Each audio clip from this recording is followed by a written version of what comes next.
예수님에 대한 생애를 기록하고 있는 복음서가 4개가 있어요. 마태, 마가, 누가, 요한복음이죠.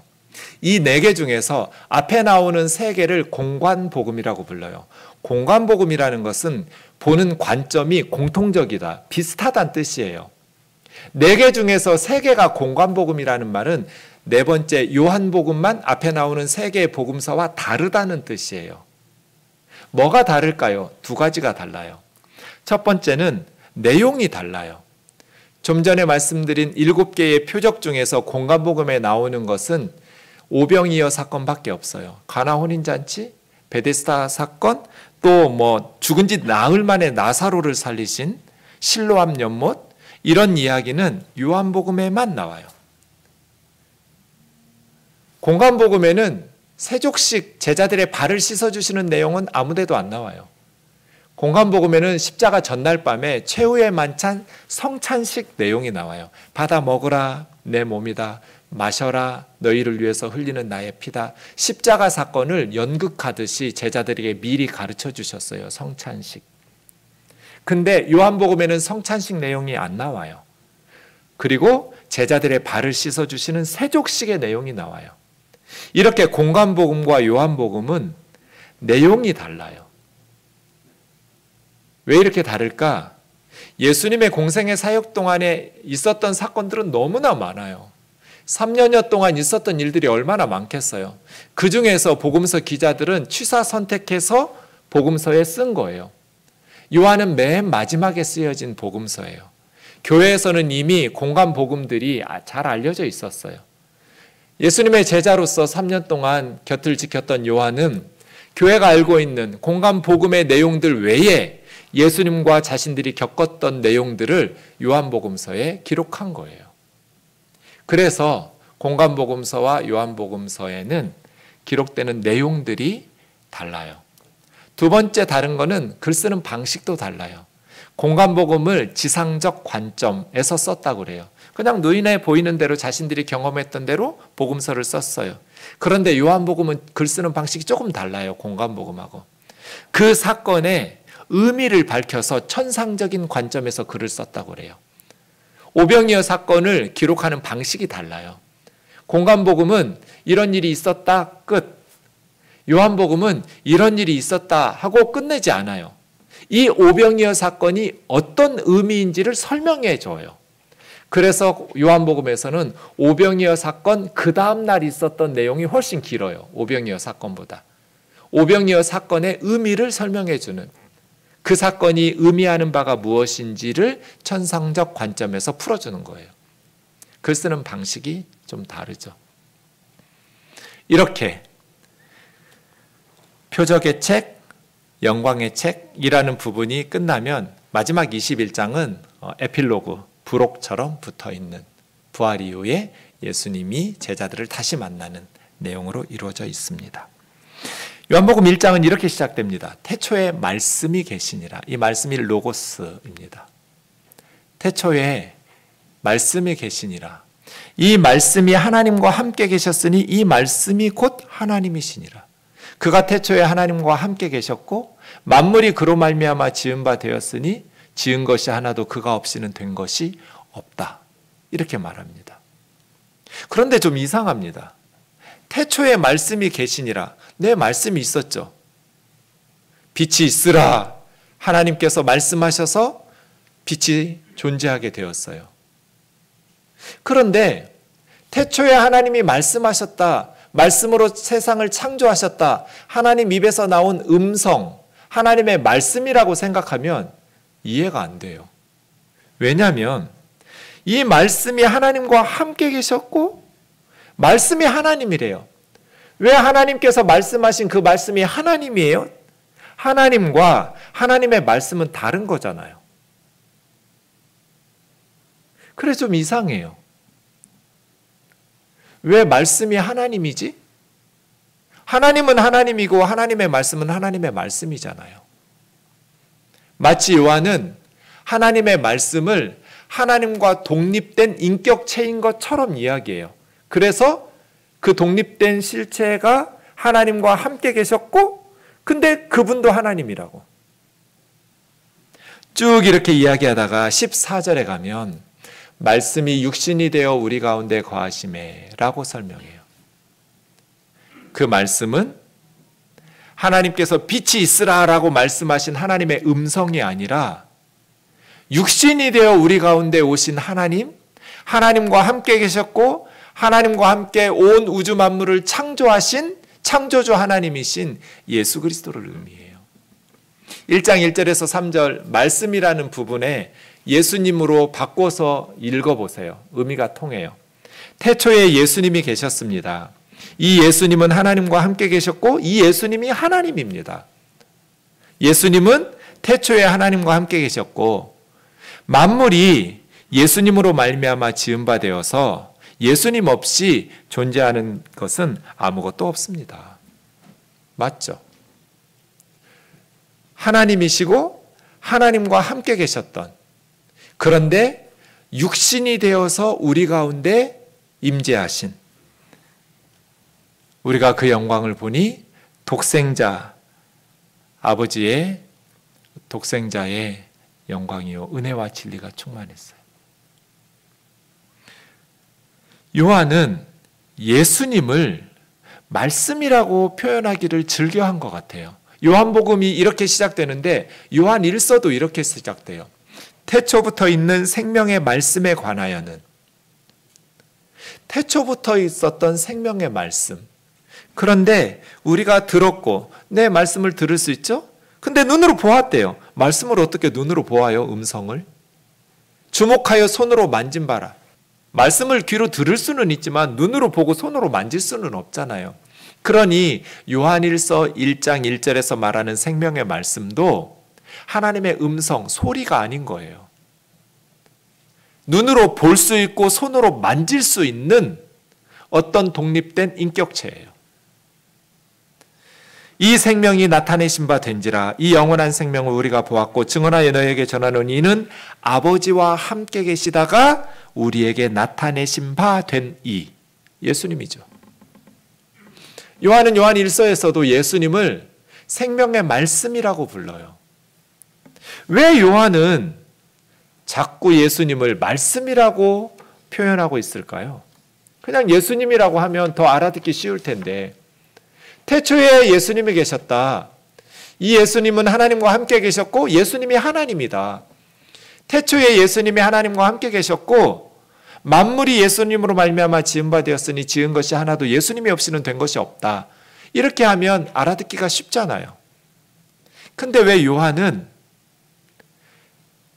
태초에 말씀이 계시니라, 이 말씀이 하나님과 함께 계셨으니 이 말씀이 하나님이시나, 왜 로고스, 예수님을 말씀이라고 계속해서 표현하고 있을까요? 예수님이 하나님의 말씀이라는 것은 어떤 뜻일까요? 히브리서 1장 1, 2절에 보면 옛적에는 우리 조상들에게 선지자들을 통하여서 말씀하셨던 하나님이 이 조상들에게 말씀하신 구약의 끝, 이 모든 날 마지막에는 아들을 통해서 우리에게 말씀하셨다. 예수님이 하나님의 말씀이라는 뜻의 의미는 옛적에 선지자들을 통해서 조상들에게 구약시대에 말씀하셨던 것처럼 구약에 완성되는 이 모든 날의 끝에는 그의 아들 예수 그리스도를 통해서 우리에게 말씀하셨다. 이런 의미로 요한도 예수님은 하나님의 말씀이라고 말하는 거예요. 하나님은 예수님을 통해서 말씀하셨다는 거예요. 말씀드린 것처럼 인간은 도서관에 들어가서 책을 읽는다고 하나님을 만날 수 없어요. 산속에 들어가서 진리를 탐구하고 돌을 닦는다고 해서 하나님을 알 수가 없어요. 하나님이 우리에게 말씀해 주셔야, 하나님께서 우리에게 가르쳐 주셔야 우리는 하나님을 알 수 있어요. 비가 오지 않는 곳에서는 하루 종일 서서 기다려도 비를 맞을 수 없어요. 하나님을 만나려면 하나님께서 말씀하신 곳으로 가야 돼요.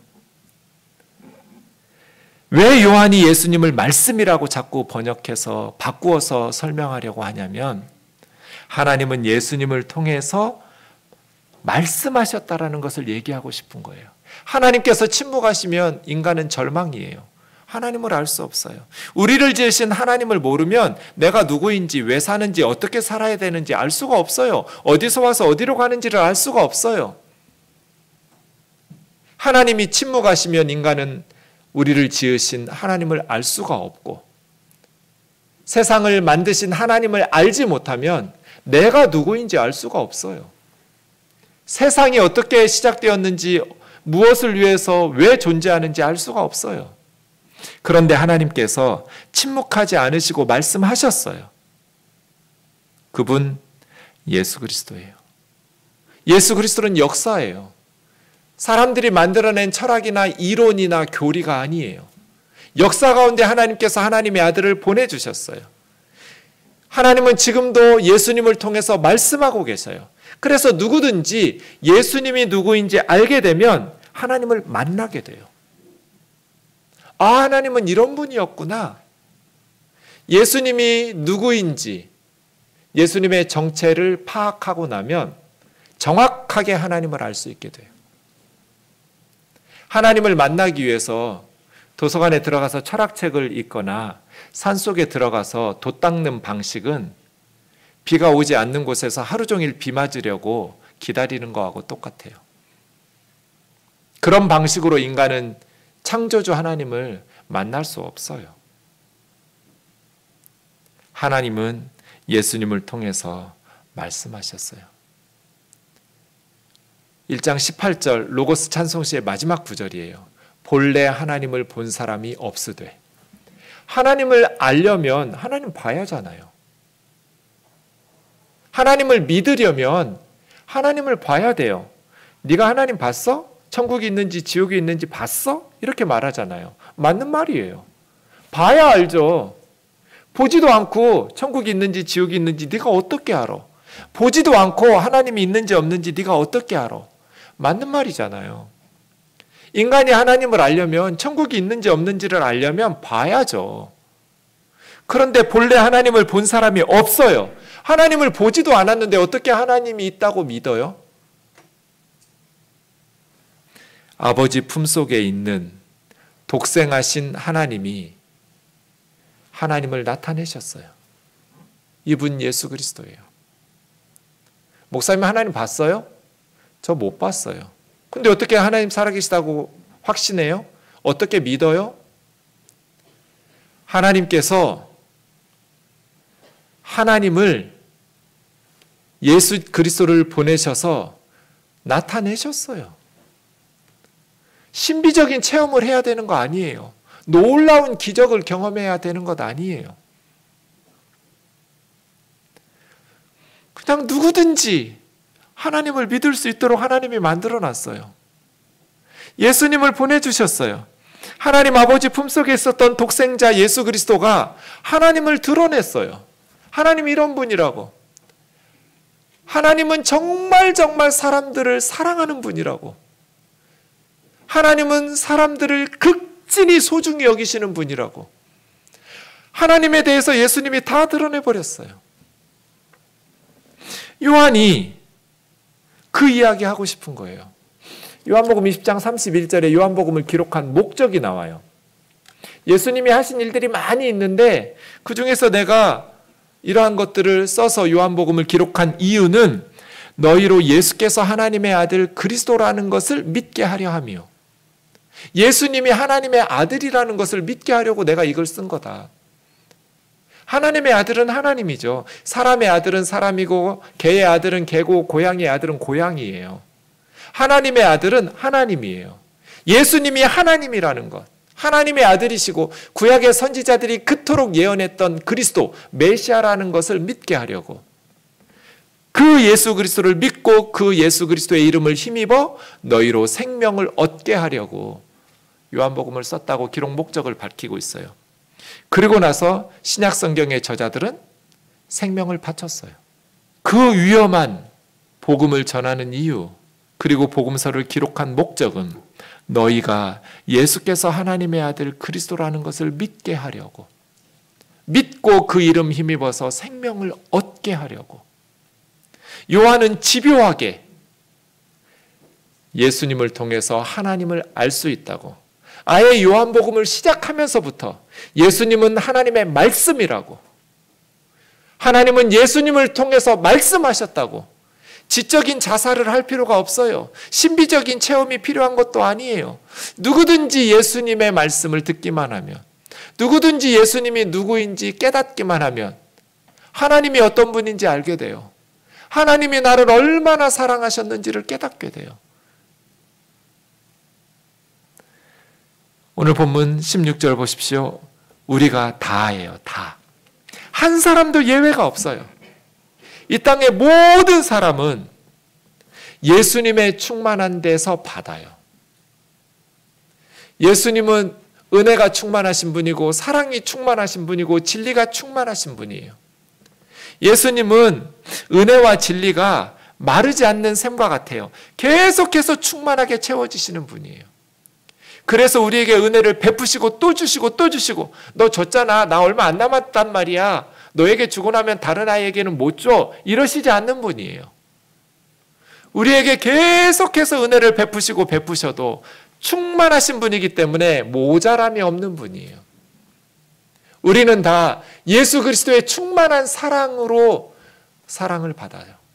예수님의 충만하신 은혜로 은혜를 받아요. 예수님의 충만하신 진리 안에서 우리는 진리를 받아요. 구원은 우리가 받는 거예요. 내 선행이나 득도나 종교적인 율법을 준행해서 내가 얻는 게 아니고요. 하나님이 주시는 예수 그리스도의 충만하신 은혜 안에서 선물로 받는 게 구원이에요. 이것이 기독교와 다른 종교의 차이점이라고 말씀드렸어요. 다른 종교는 선물로 받는 게 아니에요. 자력이어서 자기 힘으로 선행을 하든지 진리를 터득을 하든지 종교적인 율법을 준행하든지 다 자력구원이에요. 그런데 기독교는 달라요. 우리는 한 사람도 예외 없이 예수 그리스도의 충만하신 데서 받아요. 그래서 은혜 위에 은혜라고 그래요. 지속적인 은혜죠. 멈추지 않는 은혜예요. 하나님은 끊임없이 우리에게 은혜를 베푸시죠. 그런데 그 모든 은혜는 예수 그리스도를 통해서 와요. 예수 그리스도는 모든 축복의 근원이에요. 율법은 모세를 통해서 주셨죠. 그러나 은혜와 진리는 예수 그리스도를 통해서 주셨어요. 우리는 예수님을 떠나서 참된 축복을 받을 수가 없어요. 여기서 진리라는 것은 나는 누구인지, 왜 사는지, 어떻게 살아야 되는지를 답할 수 있는 진리예요. 참된 진리는 이 세 가지 질문에 대답을 할 수 있어야 돼요. 예수님은 내가 누구인지, 왜 무엇을 위해서 살아야 되는지, 어떻게 살아야 되는지를 가르쳐 주시는 진리예요. 하나님은 예수님을 통해서 말씀하셨어요. 예수님으로 말미암지 않고는 하나님께로 올 자가 없어요. 예수님이 누군지를 알지 못하면 하나님이 누구인지 알 수가 없어요. 나로 말미암지 않고는 아버지께로 올 자가 없느니라. 주님 그렇게 말씀하시죠. 왜냐하면 하나님은 예수님을 통해서 말씀하셨기 때문이에요. 하나님이 말씀하신 곳으로 가야 하나님을 만나죠. 비 오는 곳으로 가야 비를 맞을 수 있듯이 하나님은 예수님을 통해서 지금도 말씀하고 계시는데, 예수님 아닌 다른 곳에서 열심히 진리를 찾고 하나님을 만나겠다고 노력한다고 해서 하나님을 만날 수 있는 게 아니에요. 언제 이 인생의 방황이 마침표를 찍을 수 있을까요? 우리를 지으신 하나님을 만나야죠. 우리를 만드신 하나님을 모르는데 내가 어디서 와서 어디로 가는지 어떻게 알 수 있어요? 우리를 지으신 하나님을 모르는데 내가 어떻게, 왜 살아야 되는지를 어떻게 알 수 있어요? 그런데 예수 그리스도를 통해서 하나님께서 말씀하셨어요. 우리가 어디서 와서 어디로 흘러가는지, 왜 만드셨는지, 어떻게 살아야 되는지 다 말씀하셨어요. 그래서 예수 그리스도는 인생 방황의 종착역이에요. 인생 방황의 종착역은 예수 그리스도 역이라고 써 있어요. 누구든지 예수 그리스도 계신 그 역에 가지 않으면 인생의 방황이 멈출 수가 없어요. 왜냐하면 내가 누구인지 모르니까요. 예수 그리스도를 알아야, 예수 그리스도를 만나야 내가 누구인지, 왜 사는지, 예수님을 알게 되면 방황이 끝나요. 그래서 예수님은 인생 방황의 종착역이에요. 요한복음 17장 3절, 영생은 곧 유일하신 참 하나님과 그가 보내신 자 예수 그리스도를 아는 것이라고 그래요. 하나님을 알아야, 그가 보내신 자 예수 그리스도를 알아야 내가 누구인 줄을 알죠. 왜 사는 줄을 알죠. 어떻게 살아야 되는 줄을 알죠. 그래서 그것이 영생이라고 말해요. 하나님을 아는 것. 그의 독생자 예수 그리스도를 하나님께서 보내셨다라는 것을 깨닫는 것. 누구든지 하나님을 알게 되면 인생의 방황은 마침표를 찍게 돼요. 그런데 예수님이 누구인 줄을 알아야 하나님이 누구인지를 알 수 있어요. 그래서 파스칼은 예수 그리스도를 알지 못하면 창조주 하나님을 알 수 없고, 창조주 하나님을 알지 못하면 내가 누구인지 알 수 없다.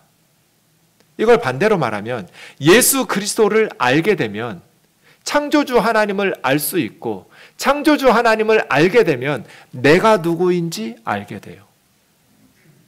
그때 인생의 방황은 마침표를 찍게 돼요.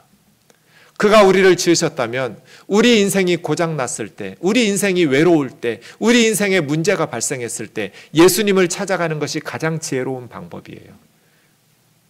그분이 우리 자신보다 우리 자신을 더 사랑하고 아끼시기 때문에, 그분이 우리보다 우리 자신을 더 잘 알고 우리를 고쳐주실 수 있기 때문이에요. 예수님을 만나게 되면 사도 바울이 빌립보서 1장 21절에서 고백한 것처럼 고백하게 돼요. 내게 사는 것은 그리스도고 죽는 것은 유익함이다.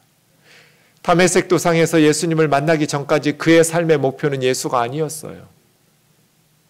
예수님을 만나면 바울처럼 이제 세상에 대해서 한 걸음 거리를, 간격을 두면서 이 세상에서 누구보다도 성실하게 열심히 치열하게 살지만 삶의 목표가 달라져 버려요. 예수 그리스도를 존귀하게 하는 것, 예수님에게 도움이 되는 인생을 사는 것이 새해 목표가 되어버려요. 예수님을 기쁘시게 하는 것, 아무리 세상 사람들이 부러워해도 예수님을 슬프게 하는 인생이라는 것은 의미가 없는 삶이 되어버려요. 아무리 세상 사람들이 무시해도 예수님이 기뻐하시는 삶이 새해 소망이 되어버려요. 내게 있어서 산다는 것은 그리스도니까. 그렇게 예수 안에서 살다가 언젠가 주님이 부르실 때 내게 죽음은 얻는 것, 사망이 아니에요. 사득이에요. 잃어버리거나 멸망하는 것이 아니라 얻는 것이라고, 유익한 것이라고, 케르도스. 내게 있어서 죽음은 이 세상이 줄 수 없는 천국과 예수님의 품, 예수님의 따뜻한 사랑을 얻는 복된 선물이라고. 사나 죽으나 예수 그리스도 안에서 이렇게 바뀌어버려요. 새해 우리 우면동 교우들의 가정마다 예수 그리스도를, 오직 예수 그리스도를 추구하고 사모하는 은혜가 있기를 주의 이름으로 축원합니다. 누구든지 예수 그리스도를 발견하게 되면 예수 그리스도의 충만한 은혜와 진리와 사랑을, 마르지 않는 은혜 위에 은혜, 은혜 다음에 또 은혜, 또 은혜, 또 은혜로 우리에게 부어주시는 하나님의 놀라우신 선물을 경험하게 될 것입니다. 예수 그리스도 안에서 부유해도 가난해도 병들어도 건강해도 이 세상을 초월하면서 언제나 예수 그리스도 안에서 평강을 누리며 기쁨과 감사함으로 살게 될 줄로 믿습니다.